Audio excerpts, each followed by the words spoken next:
Welcome to Legacy Talks. At syempre, ito ang debut episodes namin.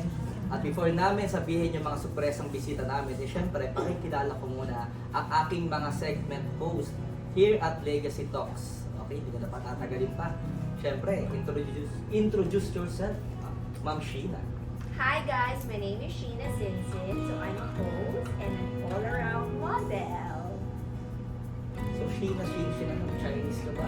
Taiwanese na? Thailand? Halo-halo na. Lahat all ng around halo. grace. Oo. Okay, so, Sheena, ano ba yung expect namin sa segment namin na mapapanood sa'yo? Every kailan ba ang segment mo sa akin? Thursday guys. Yun, every So, abangan Thursday. nyo. Okay, so anong oras yan? Pupusan lang din namin. So, ano ba yung expect namin to your segment? Syempre, buhay rakitera. Yun ang atin may expect sa aking segment. Hashtag alipin ng salapi. Ayun, hashtag. Ako din yan, alipin ng salapi. So, every Thursday, mga alipin ng salapi dyan. So, yan. Mapapanood natin si Ma'am Sheena. So, ano pa, maliban, ano ba yung buhay rakitera? Ano ba yung buhay na meron sa rakitera? Konting ano naman, konting spill naman yun.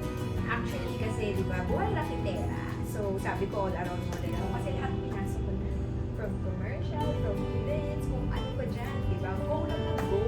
So, ang may expect ko sa akin segment. So, syempre, share ko kung paano ko nagsimula, kung ano yung mga na-experience ko all throughout. Syempre, meron din tayong mga friendship, meron din not so friendship, and syempre, yung mga good and bad memories. So, yun ang yung expect.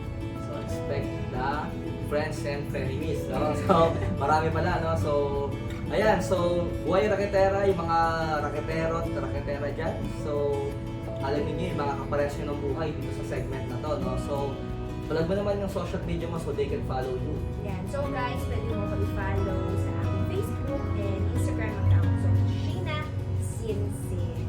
And syempre, don't forget to watch Legacy Talks. Yeah, syempre naman.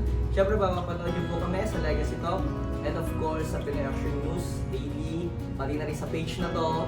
And of course, every Tuesday and Thursday sa Radyo Bandera 90.3 FM Central Luzon. Yan, kung nakikinig po kayo ng radyo, yan, maririnig nyo din po kami dyan. So, abangan nyo po, marami po kaming sorpresang bisita at sorpresang papremyo sa ating mga netizens. So, ayun. So, see you there.